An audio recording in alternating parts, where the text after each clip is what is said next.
This video is powered by the pros at Pascal Air Plumbing and Electric. Arkansas owned, Arkansas operated. GoPascal.com. So, speaking of quotes, I listened to Bryan Harsin at the teleconference yesterday, and he sounds like a coach who is trying to portray that everything is going just peachy keen inside the program. He's asked about this policy of not allowing players to redshirt for anything other than a medical reason, and I can see the reason why he would do this, honestly, because you got guys injured, you got a depth chart for a reason, and you need guys to back them up. But, the way the college football is now, players I think some of them are deciding to sit out. Are you getting a sense from him that does it sound like a man that's got a firm grip on his program on the inside with the players?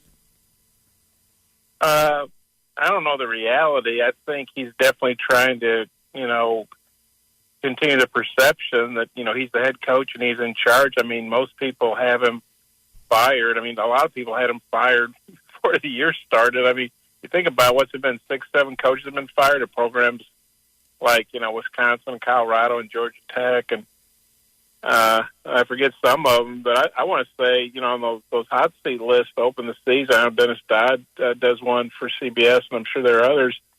Bryan Harsin had to be the number one guy, and so the fact he survived this long, I don't know if it's a testament to him or just the fact that Auburn Auburn hadn't hired an AD yet, and Arkansas found out with Chad Morris it's not a real good idea to hire a coach before you really have an AD in place. I know Hunter technically was in place when Chad got hired, but Hunter really didn't have anything to do with that search, I don't believe.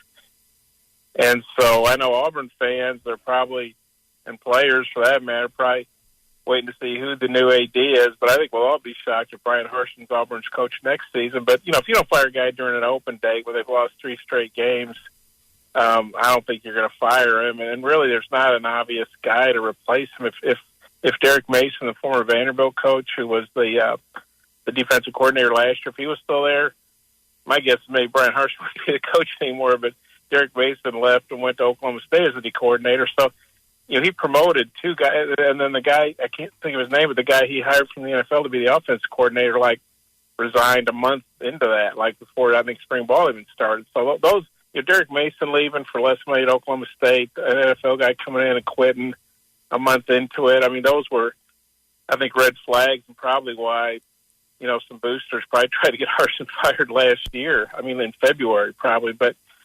He sounds like a guy that definitely wants, and I'm sorry this answer's taking me so long, I'm sort of rambling, but he sounds like a guy that definitely wants to project that he's still in control of the program. Bob, if there is a player that they would love to have back, nobody would ever say it on that team, but you look at how Bo Nix performed against Arkansas these past 3 seasons, the way he's playing with Oregon right now, And really Auburn seems deficient in a few areas, and I think at the top of the list is quarterback play, specifically the ability to throw the ball accurately. They just don't have it. Quarterbacks have killed them with turnovers. That's the biggest weakness on this team. Any team with a weakness like that, I think almost anybody can beat them. Yeah, I'm sure they'd love to have Bo Nix, and, I know Bo Nix wasn't, I can't say Aaron Rodgers anymore the way the Packers are playing. I know it's not Patrick Mahomes, so let's say that. But, Nix is doing really well up there in Oregon. Of course, Oregon got plastered by Georgia in the opener, but since then, Oregon's played really well. They might even have a shot to get in the playoffs if they can win out up there in the Pac-12. But, Nix had a great game against Arkansas last year. I think he threw for almost 300 yards, 2 touchdowns. I think he ran for a touchdown. And, he's Auburn through and through, and he'd been the 3-year starter. So when he left, I think that was probably another red flag that things aren't going well with Harsin. And, of course, ironically, they had 3 transfer quarterbacks. They had T.J. Finley from LSU. They had Zach Calzada from A&M. People may remember he played against Arkansas last year after Haynes King got hurt.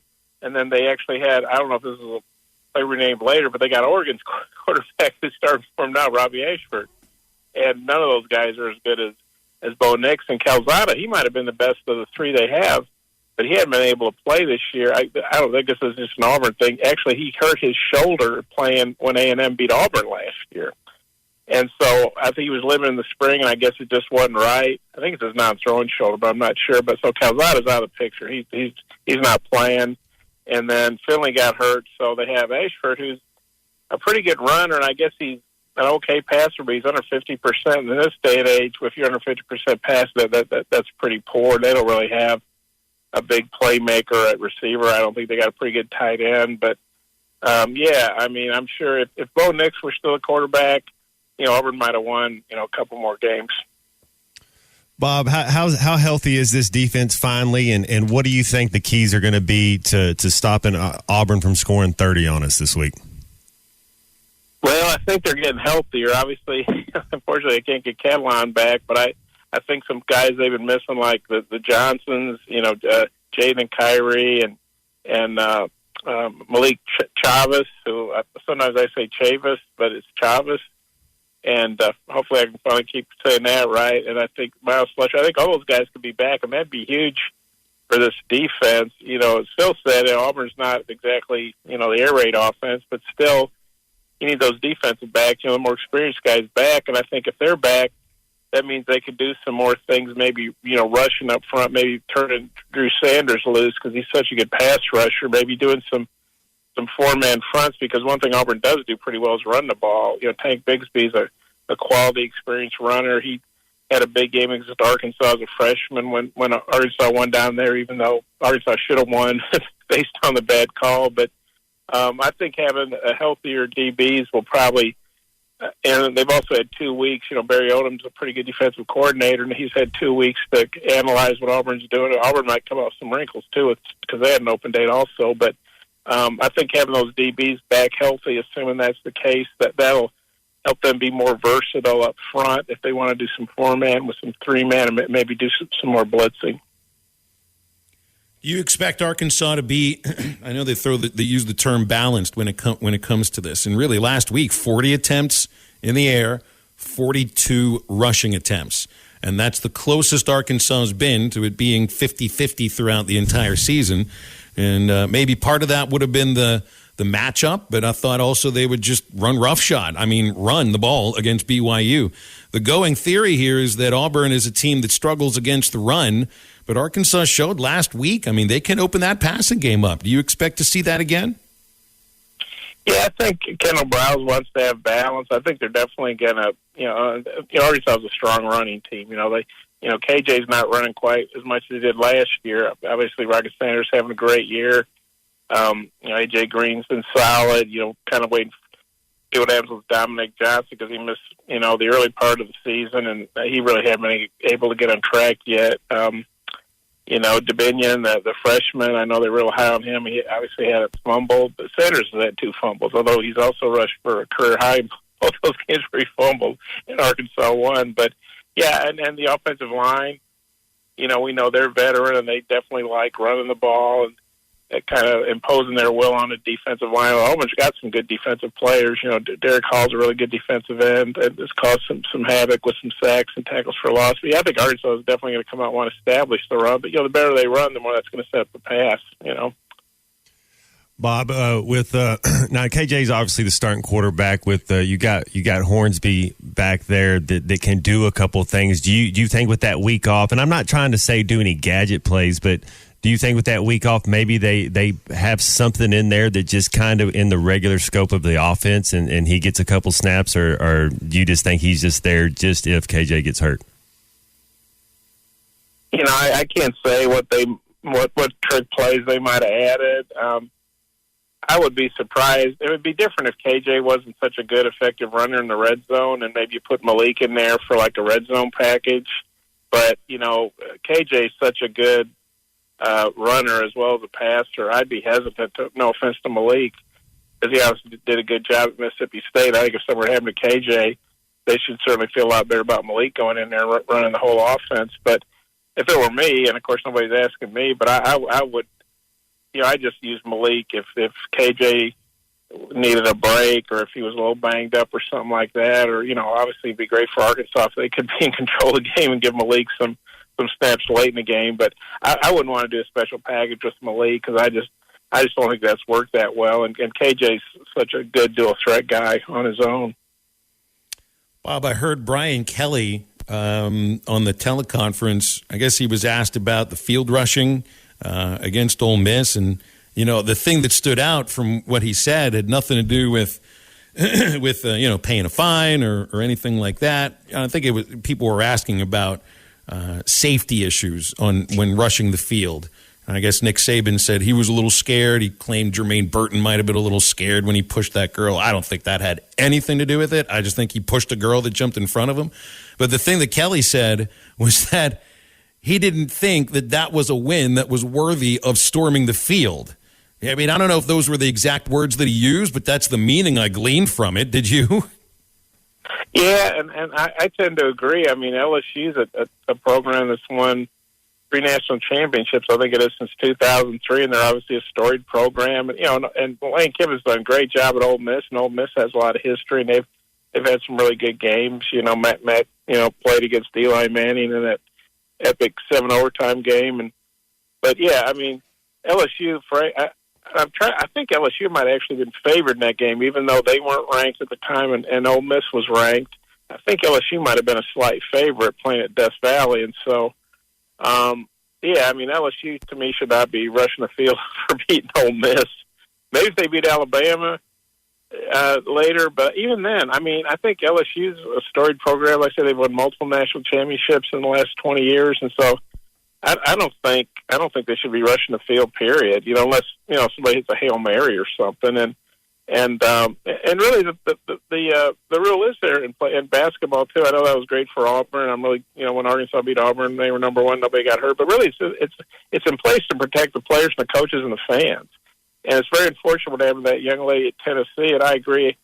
I don't think that was in self-defense. I think that was a frustrated player who just he may not even known it was a female. He just saw somebody on the field that was by him, and he just I think he lashed out.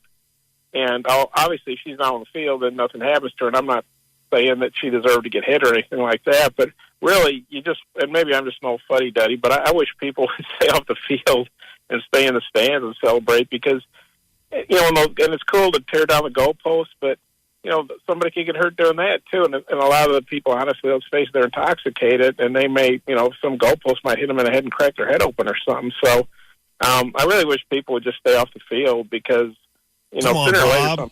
Come on, man. Let them rush the court. Let them rush the field. Make it when it's when it matters, when it means something. I don't think they should do it all the time. But man, when you hadn't beat Alabama in 16 years, and you hadn't done. I'm down with it now. I think it should be reserved for like that, like Tennessee's win against Alabama. I understand Ole Miss was undefeated, but I mean, for crying out loud, that was that was not a win that was, I think, worthy of rushing. No, the not field. that one. Yeah.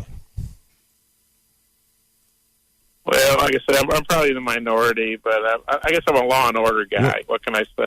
When you look around the SEC, do you think Kentucky has any chance to go in there and beat Tennessee? You think there's any letdown with Tennessee this week? I definitely think Tennessee's going to win, but I think it's a dangerous game. One thing I think Kentucky's pretty good. You look at their record; they're 5-2, and if you watch Kentucky at Ole Miss, Kentucky, and you got to give credit to Ole Miss. They won the game. Kentucky kind of self-destructed with some turnovers, kind of like frankly Arkansas did against A&M. You really felt like Kentucky should have won that game. At least I did. And then, all due respect to South Carolina, but Will Levis, they went in and beat Kentucky and Lexington. That's a great win for South Carolina's program, but Will Levis, the starting quarterback, did not play. So I think, Kentucky, when Levis is playing well, and they've got a solid defense, we know Mark Stoops is a good coach, and it would not shock me if Kentucky won that game.